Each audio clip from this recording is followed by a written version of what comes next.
All right. So what we have learned importantly is that Hampton Public Wi-Fi does not support the Good Doctors Going Live. So we always say, like, have laptop, will travel, but we should add to that, we need reliable Wi-Fi. Yeah. So I think I might be contacting Verizon and just being like, hi, is there anything else besides like just hotspotting my phone? Because this is insane. But like, I mean, I have an external microphone. I have my lamp. Like I'm all fresh. You did so good. And then the Wi-Fi was like, Mer. And then Hampton was like, you know what? No. You know what we don't do?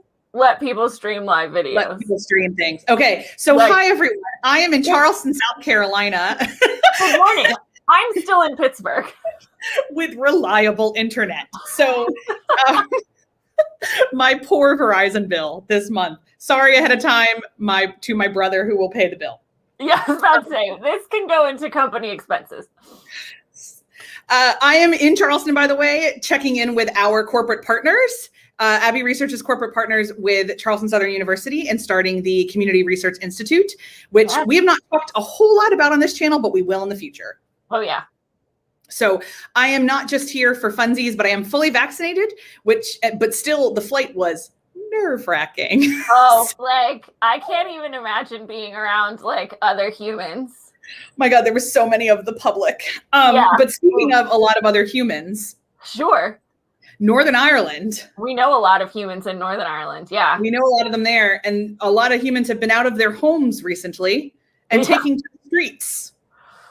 Oh, that was Lord. a very good transition, I think. I think of all the transitions I could have done, that wasn't the worst. Yeah. And we are, just to do a quick introduction for anyone who's never joined us before. Hi, I'm Dr. Kristen. I'm Dr. Erin. And we are honestly experts, ? But realistically, we've been studying Northern Ireland, the intricacies of it, the confusing bits of it, the gray areas for me, we're hitting 15 years. And you are around there too? Yeah, you're almost 15. I'm at 15. Yeah, it'll be 15 this fall. Yeah. So we have a lot of thoughts and a lot to say, and we've seen a lot of the coverage. We want to give a really brief rundown of why we think you should care, what you need to know about Northern Ireland.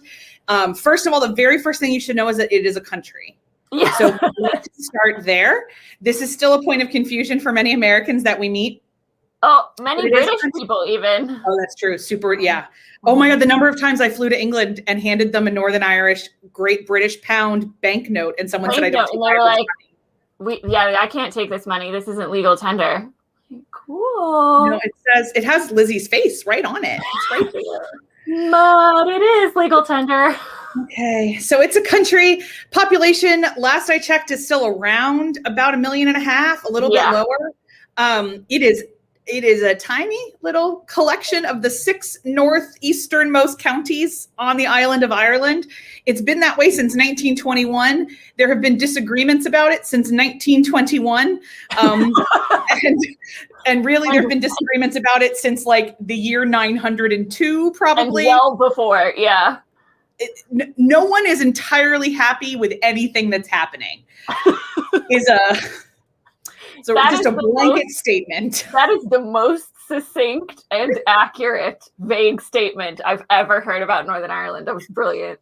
Oh, no one is fully happy. No one is fully happy with what's happening, the story of Northern Ireland. The story of Northern Ireland. Yeah. Some communities have had to make more concessions than others, that's for sure. It's a disproportionate amount of concessions. The perception of persecution is also shared widely.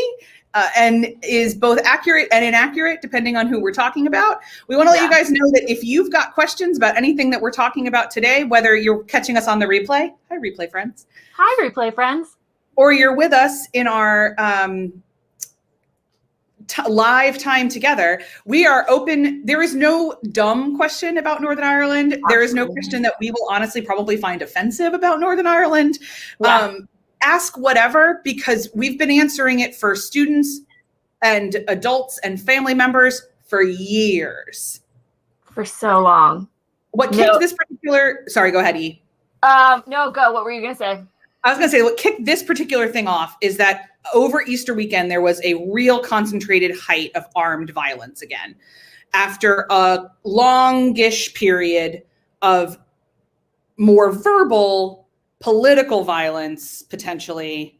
I'm getting ahead of myself. So there were some street riots over Easter. For some people, these came out of nowhere. For most of the rest of us, they've been building for a really long time. Yeah.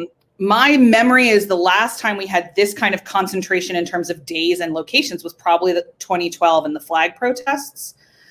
But I could be wrong. I could be forgetting something. I can't think of anything that sustained for like a week. Yeah, like I think that was. Yeah. I mean, there's always pop-ups, especially around the 12th of July and especially during the summer, which is known as marching season. But the sustained nature, I think it's been since 2012. However, and there was lots of articles and some hand-wringing. There's never enough news coverage of Northern Ireland in non-Northern Irish press. But the stuff that was there was very like, what's going on? And my favorite coverage came from The Guardian, which was pretty much like, there's at least 7 things going on. Yeah. Like, thank you. Thank you for just calling it out loud. And The Guardian also got people from Northern Ireland to tell The Guardian what was happening, which was great. There's 2 articles. We have a boatload of articles that we'll share in the show notes when this goes up on the YouTubes. But 2 articles in particular by Susan McKay and Sarah Crichton, who are both experts in this area and from Northern Ireland, wrote absolutely brilliant analyses for The Guardian. So fair dues, The Guardian, for understanding and asking questions. There you go. So in terms of why were police attacked is one of the questions I heard. Why is there so much, like, why is it on fire again? Right. What's going on? All of those questions can be answered with off the top of my head 5 statements that we're going to unpack. So the first is that there is a large socioeconomic inequity problem in Northern Ireland. There's a huge, huge class divide. Huge class divide and generational poverty, especially in the neighborhoods that ended up being on fire, is a very significant thing that is never talked about enough. Nope. 2, the socioeconomic divide has some parallels and links to the ethno-nationalist divide and the sectarian divides-ish, but enough that the narrative that they are entirely sectarian has enough evidence that powerful men who want that narrative to keep going have the evidence to do it. Yep. 3, there is such fracturing among the political parties that almost nothing productive has gotten done since 1998 in my very cynical self, but 2007 most likely was the last kind of like productive set of laws. I would go as far as 2011, really. 2011, okay. And then we start to get the DUP pulling out of things again by 2012. Okay. But certainly, I mean, Northern Ireland went through a period of 3 years where there was no government at all from 2017 to 2020. So, I mean, on the regular, as an American, I am frustrated by the partisanship, but perpetually Northern Ireland looks at the U.S. and says, hold my beer. In terms of real. Very true. So that was 3. Yes. 4. Every single statistic gathered says that the majority of the people of Northern Ireland do not want to go back to armed violence. 5, Brexit screwed everything. Yeah, those 5 things. So really, really briefly, if you're joining us and you've never heard about this, the Northern Irish Troubles is what we call 1968 to 1998. It was not between Catholics and Protestants the way that you are taught. It is much more complicated than that. Yes, there were factions that claimed and were baptized in the Catholic Church that fought for, that. People who were baptized in Protestant churches that fought for that. But to narrow this down to a binary is, to be quite frank, rude to everybody, because it doesn't even begin to encompass the number of parties involved, including the United States government, the British government, the Irish government, and fleeting parts of the Northern Irish government when it was happening. The amount of, when you say that there's always two sides to a story, in Northern Ireland, my contention is that there's usually about 6. Mm-hmm. Perception is deep, deep, deep, deep reality. And because the education system is also fractured in Northern Ireland, which means that many people go to religiously based schools, the culture itself is still fairly fractured. It is getting better. In terms of in rural parts of Northern Ireland, there may be whole neighborhoods that are one particular community that do not therefore have strong reactions or relationships with other communities. This is common in a lot of parts of the world, but in Northern Ireland, it is even more stark than it is in a lot of other places. All of this leads to that also the troubles aren't taught in schools really on the whole.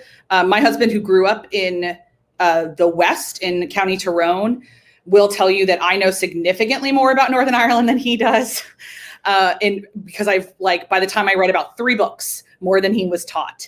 And so there's a lot of emotions behind it. He will tell you that I will never fully understand, which he is completely correct. I will never fully understand what it was like to grow up during the Troubles. But in terms of facts and perspectives and concepts and understanding, that is not a privilege that a lot of Northern Irish school children are given, is to understand things, their conflict from other people's perspectives. It's not a focus in a lot of schooling situations. So you have a lot of education about the Troubles being passed from parent to child.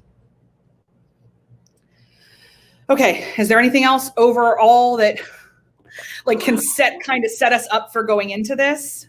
Yeah, I think what's really important to know is, Dr. Kristen gave those dates of 1968 to 1998. And then what happened in 1998 was the signing of the Good Friday Agreement, the Belfast Agreement, 23 years ago, the 10th of April.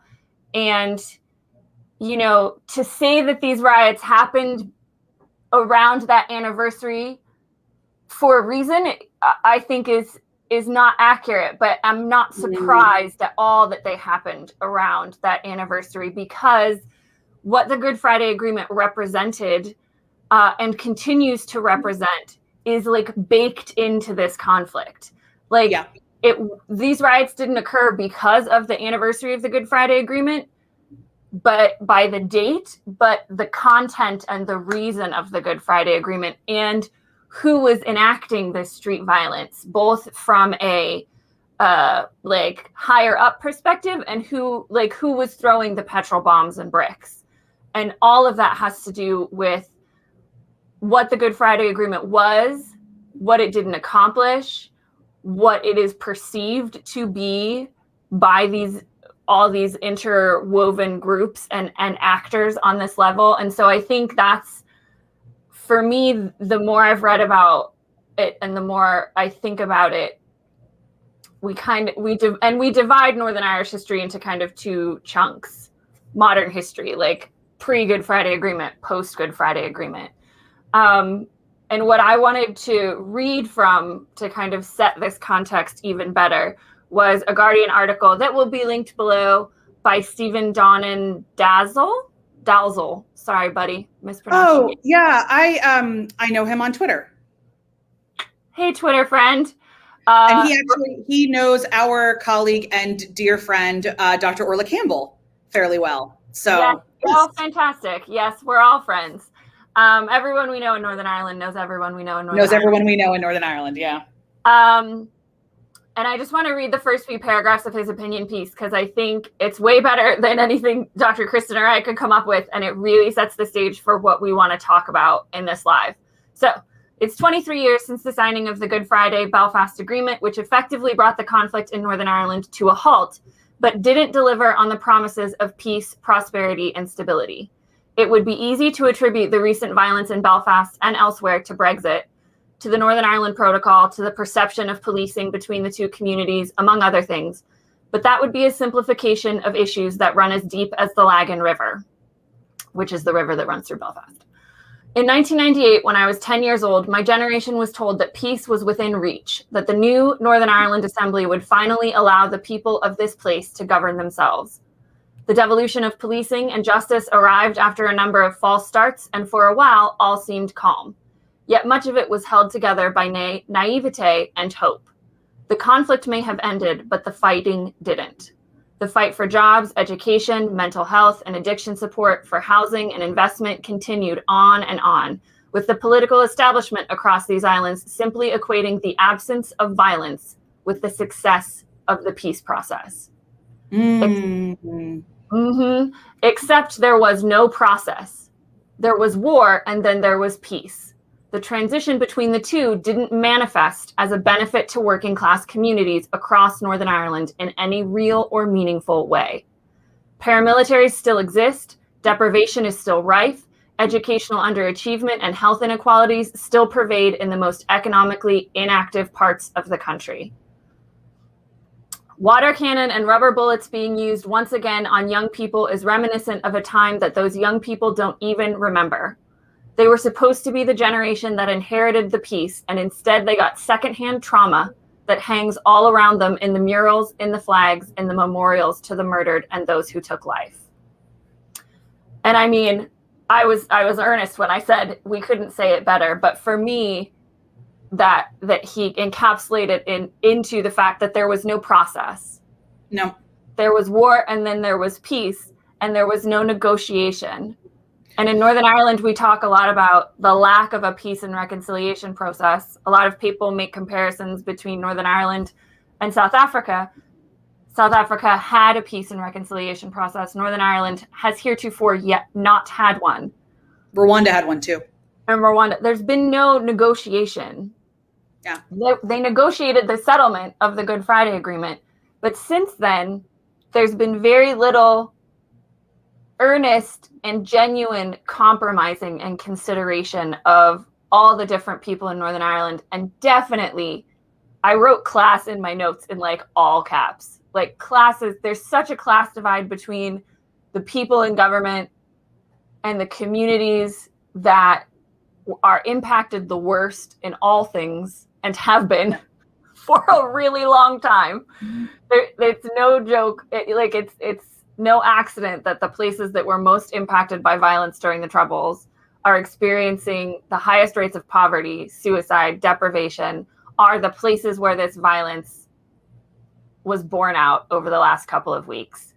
So for me, I feel like that, I mean, really sets the stage for what's happening. Like, yeah, we can pick a lot of surface issues that certainly lit the match. Mm-hmm. But to use Northern Ireland parlance, that bonfire's been there for a long time. Yeah, I was talking to a friend about this a couple of days ago, and she said she is Northern Irish and she lives outside of Northern Ireland. And she was talking to like some mates at work or whatever. And they were like, so what's going on? And she was like, really, really bored children who have been told that they have absolutely no hope and no voice in government and no voice in their lives, know that in order to keep them and their families alive, they have to make the mob bosses happy. So from her perspective, that's it. That's what this boils down to. Mm-hmm. Because there has been no other, because the schools have not been, education underachievement is still massive. There are no jobs. There are no jobs. No jobs. And there haven't been for a long time.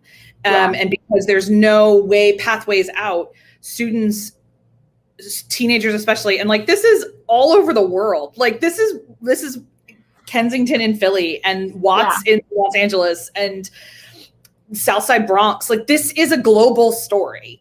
We keep thinking that there's another answer, I think, in Northern Ireland because it's all white kids, but that's a separate conversation.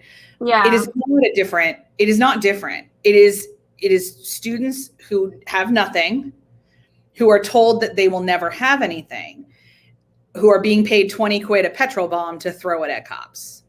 Yeah, and like I think that's the biggest thing, right? And what Stephen said in his piece, right? They weren't given peace, they were given secondhand trauma. Yep. Intergenerational trauma in Northern Ireland is one of the most impactful facets of anything that happens there. And we don't talk about it. There aren't adequate support services for it. It is not a culture that encourages support for those kinds of issues, or even recognition that you have PTSD or that it's possible to have intergenerational trauma and PTSD. And the fact that the kids, and they were like, I remember the first night of rioting, reading the arrest sheet the next day, and 11 people were arrested, and half of them were under 16. Yeah. 12-year-old, 11-year-old, 13-year-old. These kids have no idea what happened before 1998, except what they were told about it and what they've seen of it. But that this is the appropriate reaction to disenfranchisement and anger and frustration is like baked in Northern Ireland. Like, what else do you do? There is, I mean, what's the quote? Rioting is the language of the unheard. Yeah. And to add that to what you said as well, you've got an older generation of gentlemen who are the ones teaching these kids how to make petrol bombs, telling them this is the way to solve the problems. All right, Big Lad, why don't you head up to the interface there? Yeah, the politicians don't care about you. That it doesn't matter. Stormont is the government house. Like, Stormont is never going to solve these problems. And I would love to give them evidence that Stormont will solve those problems. But this brings us to another issue, which is that the two largest parties, I'm just going to call a spade here, Sinn Féin and the DUP, have a very long track record of not being interested in the interests of the entirety of the population of Northern Ireland, and instead being very interested in their particular constituents. This is, again, not unique to Northern Ireland. No. The stakes are just higher there than I feel they are in a lot of other places. And even down to the fact that the leader of the DUP, the Democratic Unionist Party, in the middle of all of this pretty much said, this isn't her problem. Yeah. Because these aren't her, these aren't DUP supporters. And I was like, but they're citizens. Yeah, exactly. And I think treasure. That's one of, she's big fans of Arlene and Michelle on this channel. If you catch our sarcasm. I think that's one of the things that's so important as well, particularly within the unionist community, is a pattern of, but it also happens in the nationalist community, that Sinn Féin ostensibly comes from, as well. But the manipulation of working class folks for the benefit of political mechanisms, for political movement, is a storied historical pattern in Northern Ireland. It predates Ian Paisley, but Ian Paisley is the kind of the gold star version of that. He's the original. He's the Coke original, and then everybody else that comes after him is Coke Zero. He's the Yeah, I was reading one of the articles, links below as well, that referenced, I think it was in Susan McKay's piece, but referenced a guy that wrote a book about street violence in Northern Ireland, and he said he was going to stop in 1886. And then, it kept happening, and so he had to cover Ian Paisley. But and the UWC strike, and But and this guy wrote this book, and Hugh Hanna was a unionist politician in the 1880s, and his home rule rhetoric is Paisley just carbon copied it. So people, even Paisley was the best at it for sure, but there were people that predated him, which is to say there is a long history in Northern Ireland of politicians using inflammatory rhetoric to bring people to a precipice where violence appears to be the answer, the solution to their problem. And then as soon as violence breaks out, those politicians take a step back and say, that's not what I meant. That's not what I'm talking about. Oh my gosh, those and the this is where the class thing comes in too, because the rhetoric is used, but the DUP, I believe, in my opinion, how many other qualifications do we need here? That, in my opinion, allegedly, no, that they would very much like to pretend that their entire constituency is middle and upper class, and so they find working class violence completely distasteful, pretending that they had no addition to it. But except when it's useful. Except when it's useful. Yeah. And I'm just constantly reminded. I mean, it's the United States too. We can talk about. I was about to say all of this, and France and Russia, and pick a country. But the way to win elections, according to Aaron Sorkin and history, is to gather a bunch of middle-class, middle-aged, middle-income voters and talk to them with longing for easier times, gather up a group of people and say they're to blame for all of your problems. Yeah. And the history of electoral politics on the island of Ireland, full stop, is that. Is that. Someone else's fault. It's someone else's fault. It's someone else's fault. If it wasn't, you're fine. It's them. It's them. Yeah. And like, they're the problem.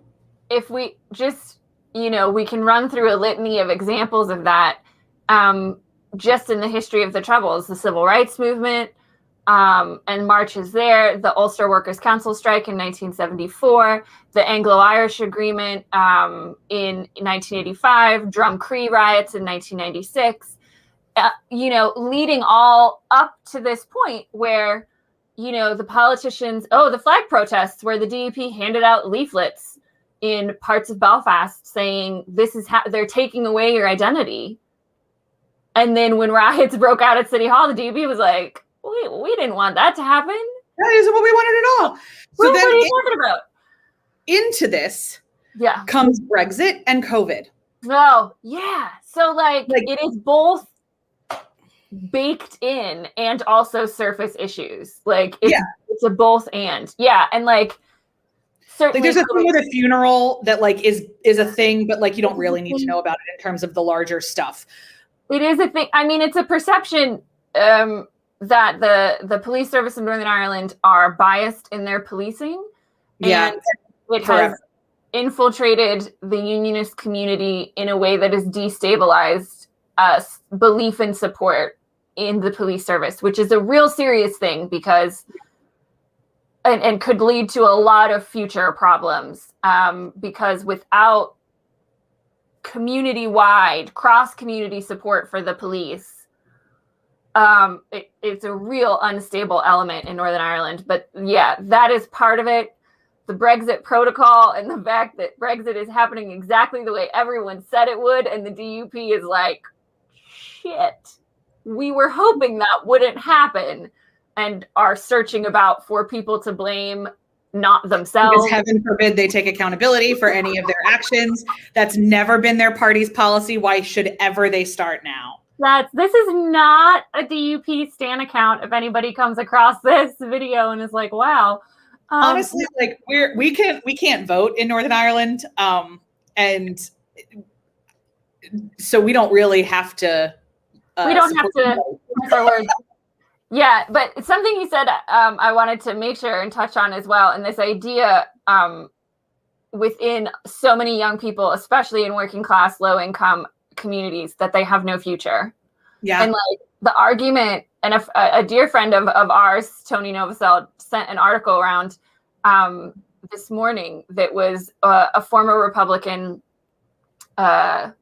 activist, former IRA man, had said, I'm trying to tell these young people, don't go to the riots, don't participate in the riots because a criminal record will impact your future. Like, I can't travel to the United States, you won't be able to either. And I had literally read that after I had read a great article, again, links below, where a blog where a person spoke to youth workers across Belfast. And one of the youth workers from North Belfast, a woman named Olivia Davidson Miller, said, everyone thinks these young people are stupid and they don't understand what's happening in their communities and they're just pawns to these older men. They know exactly how poor they are. They know what suicide rates are.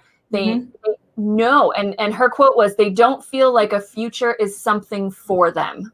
Yeah. So what does it matter what the future is going to be? First of all, teenagers don't have abstract object permanence. Right. So even if they did, why would they care about a criminal record? They don't have a future. They can't see a future.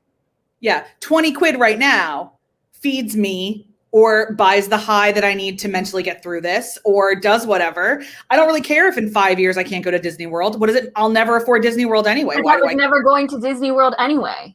Yeah. The future that there are a lot of things happening, obviously, all the time. but I know from people in our generation and above who voted, who maybe their very first vote was for the Good Friday Agreement. And they are in the majority of citizens of Northern Ireland that believed that the Good Friday Agreement, I mean, like, it was ratified by a massive majority, both north and south of the border. Yeah. And they still hold to that it could work. It, like, the document itself could work. And then it didn't. And that wasn't our fault. Yeah. Like, a lot of the change that's happened, the positive progress has been grassroots stuff. It's very rarely come from the top in a proportion that I don't think I've seen in any other country in terms of where change has happened post-conflict. In all the other ones I've studied, there's been at least a little bit more of a balanced partnership between grassroots and governmental structures. Yeah, and it ebbs and flows, right? Like there's, you get periods, and even we're seeing this, in our politics now, you get periods of progression and regression in politics and policies and laws that are passed and all that kind of stuff.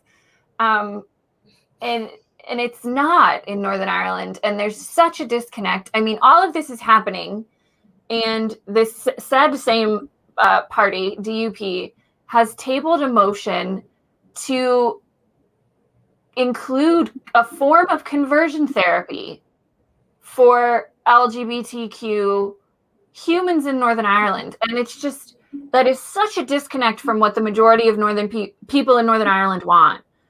But they also doesn't feed anybody. Yeah, is actively harming the situation in a lot of these communities and harming their constituents. But as long as it fits their political manifesto, like they could give a toss what happens on the ground. If anyone's listened to me rant about religious liberty, the DUP is why I fight so hard for religious liberty in the United States. So no joke and not an exaggeration. No. The DUP is why I do it. Strong motivating factor for sure. So we're going to wrap this up now and hit pause. We haven't gotten any questions during the live, which honestly, we're not super surprised. Also because it's really complicated and a lot of folks don't even know where to ask questions. We totally get it. But whenever you're watching this, we will be monitoring questions and comments. Our DMs generally on every platform are open as well. So feel free to harass us in that way. Question via that. Yeah. Happy to answer whatever we have. All of this comes from a place of deep belief that A, the people of Northern Ireland deserve better. Yeah. B, the students and children of Northern Ireland deserve a hell of a lot better. C, the will of the people of Northern Ireland is to give people, like the will of the people in every study we do is that they want better and more. And the blockades are often the political parties, and people feel everyone I talk to is like, I don't understand why we keep electing these people. Like, it's this very, very interesting kind of thing. And it happens we know that it happens everywhere, right? Like this is not, especially now, I think, with this generational divide that we're seeing between political leadership and youth-led movements. And I think of Greta Thunberg for gun control here, as we had a absolutely horrific weekend of mass shootings across the country. 50 since Atlanta. Since Atlanta. Do you know what I learned? This is a tangent, but I'm going to say it out loud anyway because it needs to be said out loud. This is what I learned this weekend. There were 18 days in the year of our Lord 2020 in which police did not kill someone in the United States. 18 days. Cool. So, we're going to park that. So Taylor, we see your comment. We're so glad that it was interesting. Thanks so much for joining us and listening to us ramble about a thing that we are very passionate about. But I wanted to end on this kind of positive, beautiful note that Northern Ireland is the best place. It is the best place. We love it so much. It is the most welcoming, fun, complicated, messy, up for the track, beautiful, drenched in trauma little section of the planet. And they've got some restrictions open now, and so travel might start soon. As you look at these things, please don't ever hesitate to get in a plane and visit Northern Ireland, because I will tell you, as somebody who lived there for 5 years during violent armed protests, traffic is the only thing that changes about your life if you don't live in one of those neighborhoods. It is not dangerous at all, except for the people trying to live a life there and put food on the table, and then it is mostly economically dangerous and not physically. Yeah, it is actually one of the safest places for a tourist across the United Kingdom and Europe. So we love it. Big plugs for NI tourism. You like Game of Thrones? Go. You like the Titanic? We love to talk about the Titanic way more than the Troubles. So have at it. Like seafood? Please and go and have Strangford Loch mussels, et cetera, et cetera. Yeah. We also yell because we care and because we love a lot of people in that place. Mm-hmm. You'll find this level of passion among a lot of expats in Northern Ireland who can't vote and can't do a whole lot and desperately know that this is not the way everyone wants it to be. The statistical majority does not want it to be this way. But again, generational trauma is often like, I'm just tired.